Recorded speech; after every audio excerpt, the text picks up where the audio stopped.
Olá, seja bem-vindo ao meu canal. Meu nome é Ângela Natel e vamos para a leitura da semana. E eu quero recomendar aqui um livro incrível chamado Cálice e a Espada. E quero agradecer pelo pedido, né, pela solicitação da Sueli Feliciane, que é da Bíblia Preta. Inclusive, aqui na descrição eu vou dar os dados para que você conheça a Bíblia Preta, produção de mulheres negras, muita coisa boa. E você pode também apoiar esse projeto. Vou deixar todos os dados para você seguir a Sueli aqui, a Bíblia Preta, e fazer parte dessa produção incrível. Então, a Sueli pediu uma leitura desse livro aqui, que eu considero fundamental, uma leitura necessária, e que fala muito sobre o desenvolvimento das sociedades humanas. E eu quero ler um trecho especificamente aqui para vocês. Então, vamos lá. A arte centrada na deusa que vimos examinando, com sua impressionante ausência de imagens de dominação masculina e guerra, parece refletir uma ordem social na qual as mulheres desempenhavam um papel central, primeiro como líderes de clãs sacerdotisas e mais tarde em outras importantes funções, e uma ordem social onde homens e mulheres trabalhavam juntos em parceria para o bem comum. Se naquele período não existia glorificação de iradas deidades masculinas, de líderes empunhando raios ou armas, nem de grandes conquistadores que arrastam escravos pelas correntes, é razoável deduzir que isso ocorre porque não havia correspondência para tais imagens na vida real. E se a imagem religiosa central era uma mulher dando à luz e não, como no nosso tempo, um homem morrendo na cruz, é razoável concluir que a vida e o amor à vida, em vez da morte, do temor da morte fossem dominantes naquela sociedade como são na sua arte. O culto à deusa. Um dos aspectos mais interessantes da adoração pré-histórica à deusa é o que o historiador da religião e mitólogo Joseph Campbell chama de sincretismo. Basicamente, isso significa que o culto à deusa era ao mesmo tempo politeísta e monoteísta.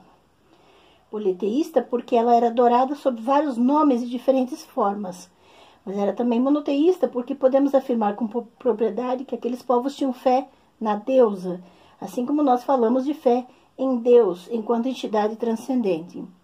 Em outras palavras, há semelhanças marcantes entre os símbolos e imagens associados em vários locais à adoração da deusa em seus vários aspectos de mulher, ancestral ou criadora, e virgem ou donzela.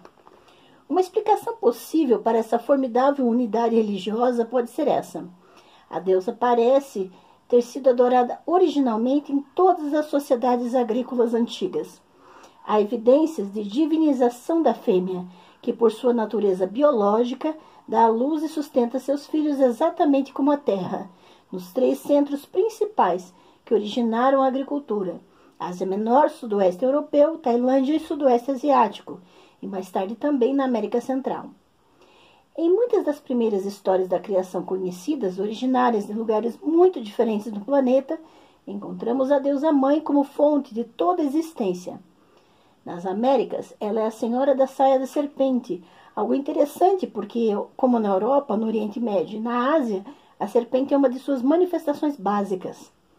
Na antiga Mesopotâmia, o mesmo conceito do universo aparece na ideia da montanha-mundo, como corpo da deusa mãe do universo, uma ideia que sobreviveu até os tempos históricos. Como Namo, a deusa suméria que dá nascimento ao céu e à terra. Seu nome é mencionado num texto cuneiforme de 2000 antes da Era Comum, hoje no Museu do Louvre, através de um ideograma que significa mar. A associação do princípio feminino com as águas primevas é também um tema recorrente. Por exemplo, na cerâmica decorada da Europa antiga, o simbolismo da água, muitas vezes associado ao ovo primevo, é uma figura frequente. Nesse caso, a grande deusa, por vezes na forma de deusa pássaro ou serpente, reina sobre a força vivificante da água. Tanto na Europa quanto na Anatólia, temas mostrando a vinda da chuva e o aleitamento aparecem combinados, enquanto vasilhames rituais são os equipamentos padrões dos santuários.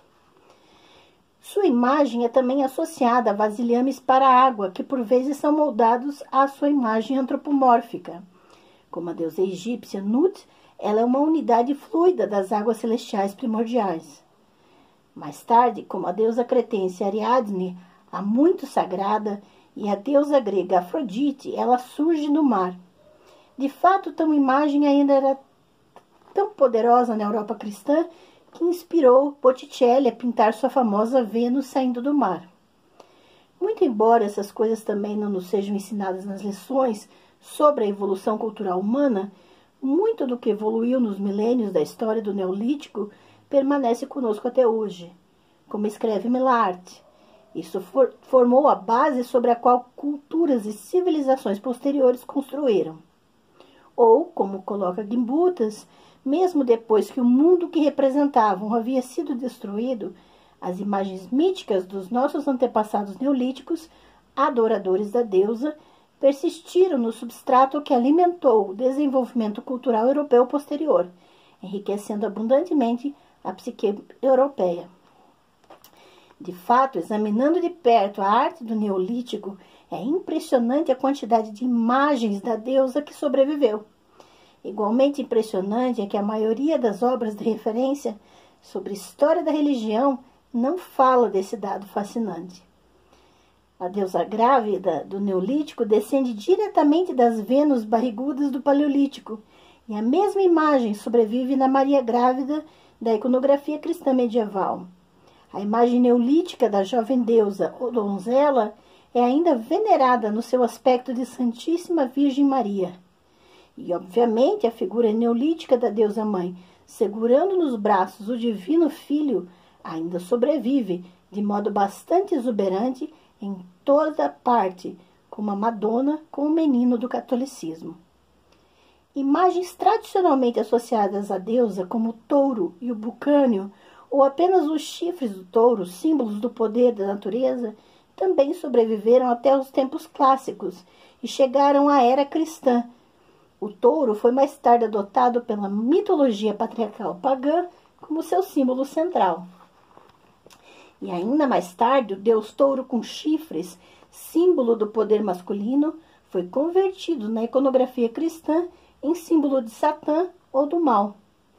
Mas nos tempos neolíticos, os chifres do touro, que hoje em geral associamos ao diabo, tinham um significado muito diferente. Imagens de chifres de touro foram desenterradas em casas e santuários de Çatalhöyük, onde filas de chifres consagrados formam fileiras ou altares baixos de imagens da deusa. E nesse caso, o touro continua sendo uma manifestação do poder que, em última instância, é da deusa. Ele é símbolo do princípio masculino, mas, como tudo mais, emana também do ventre divino que dá origem a tudo, como retratado no santuário de Çatalhöyük, onde a deusa é vista dando à luz um tourinho. Mesmo as imagens neolíticas da deusa em duas formas simultâneas, como as deusas gêmeas encontradas em Çatalhöyük, sobreviveram até os tempos históricos, como na representação clássica grega de Deméter e Core, como os dois aspectos da deusa mãe e donzela, símbolos da regeneração cíclica da natureza. De fato, os filhos da deusa estão ligados integralmente com os temas do nascimento, morte e ressurreição. Sua filha sobreviveu até os tempos da Grécia clássica, como Perséfone ou Core. Seu filho amante, marido, igualmente sobreviveu até os tempos históricos, assumindo nomes como Adonis, Thamus, Atis e, finalmente, Jesus Cristo. Essa continuidade aparentemente assombrosa de símbolos religiosos torna-se mais compreensível se considerarmos que tanto no Neolítico e Calcolítico da antiga Europa, quanto mais tarde nas civilizações minoica, micênica e da Idade do Bronze, a religião da grande deusa aparece como o mais importante e proeminente aspecto da vida. No sítio arqueológico de Çatalhöyük, na Anatólia, a adoração da deusa parece permear todos os aspectos da vida. Por exemplo, dentre os 139 aposentos escavados entre 1961 e 1963, mais de 40 parecem ter servido como santuários. O mesmo padrão se repete na Europa neolítica e calcolítica, além de todos os santuários dedicados aos vários aspectos das deusas. As casas tinham recônditos sagrados em fornos, altares, bancadas e lugares de oferenda. O mesmo vale para as civilizações posteriores de Creta, onde, como descreve Gimbutas, santuários de um tipo ou de outro são tão numerosos que há motivos para se acreditar que não apenas todos os palácios, mas todas as casas serviam a tal propósito. A julgar pela densidade de santuários, chifres de consagração e símbolos do machado duplo, todo o palácio de Knossos era um santuário. Em todo lugar, pilastras e símbolos nos lembram da presença da grande deusa. Dizer que as pessoas que cultuavam a Deus eram profundamente religiosas seria dizer pouco, e na verdade seria um erro, pois entre eles não havia distinção entre secular e sagrado. Como observam os historiadores da religião, nos tempos pré-históricos e em boa parte dos tempos históricos, a religião era a vida e a vida era a religião. Um dos motivos por que ignoramos esse fato é que no passado, em geral, os estudiosos se referiam ao culto da deusa, não como religião, mas como culto da fertilidade, sendo a deusa uma deusa mãe terra. Mas embora a fecundidade das mulheres e da terra tenham sido e ainda é um requisito para a sobrevivência da espécie, tal caracterização é muito simplista. Seria comparável, por exemplo, a caracterizar o cristianismo como um mero culto da morte, porque a imagem central de sua arte é a crucificação. Eu fiz questão de selecionar esse trecho, e um trecho longo, né?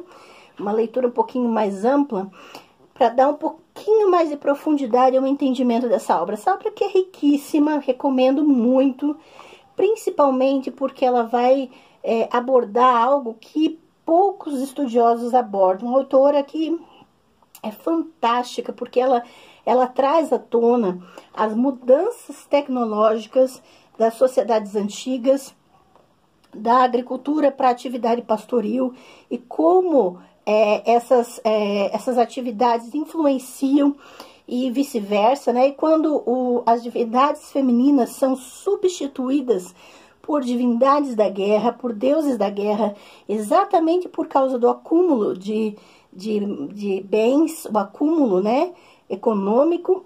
Isso faz com que as pessoas queiram se proteger ou espoliar umas às outras, e as divindades da guerra começam a tomar proeminência, e a partir disso a guerra se torna o lugar sagrado, né, onde são feitos os sacrifícios no campo de batalha aos deuses da guerra, e as divindades femininas são substituídas ou são simplesmente aliadas dessas divindades da guerra. Assim como no caso da divindade cananeia, né, a divindade ugarítica Asherah, ou Atirat, que acabou sendo associada, antes ela era consorte do deus El, se associou ao deus da tempestade de guerra Baal, e quando ela foi integrada ao culto israelita, ela foi associada a Javé também, uma divindade da guerra. Javé era uma divindade da luta armada. Então, há muito material sobre isso. Eu quero aproveitar e fazer um convite a todos vocês. Se você quer fazer um curso chamado Asherah, Deusa de Israel, um curso de 2 horas sobre essa divindade feminina, sobre essa situação toda em torno do culto israelita e o culto judaíta, né? E como as evidências arqueológicas, historiográficas, epigráficas e textuais da Bíblia e extra-bíblicas evidenciam a realidade do culto a essa deusa chamada Asherah. Então, esse curso de 2 horas gravado está disponível para você por apenas R$50, é o curso completo, não só a aula gravada, as aulas gravadas, mas também um material amplo e aprofundado para suas pesquisas e aprofundamento interdisciplinar e ainda atendimento personalizado. Então, é só você fazer um Pix para o meu e-mail, eetown@gmail.com. Eu vou deixar os detalhes aqui na descrição, um Pix de R$50, e na descrição do Pix coloque seu nome completo e seu e-mail, e você está automaticamente inscrito nesse curso, e você vai receber tudo no seu e-mail, o curso completo, todo o acesso e ainda poderá ter todo um atendimento personalizado em relação a isso. Faça isso, não perca essa oportunidade. Também entre em contato com a Sueli aqui da Bíblia Preta. Envolva-se em produção de material de qualidade e essa leitura aqui é fundamental. Não esqueça de procurar o Cálice e a Espada. Os dados desse livro estão aqui na descrição para que você encontre eles nas redes para adquiri-lo. Muito obrigada, que você aproveite muito esse canal, seja muito bem-vindo a esse canal. Todos os dias eu estou colocando shorts ou vídeos curtos de conhecimento, informação e todas as quintas-feiras temos leitura da semana. Não perca, compartilhe esse vídeo e até a próxima, pessoal.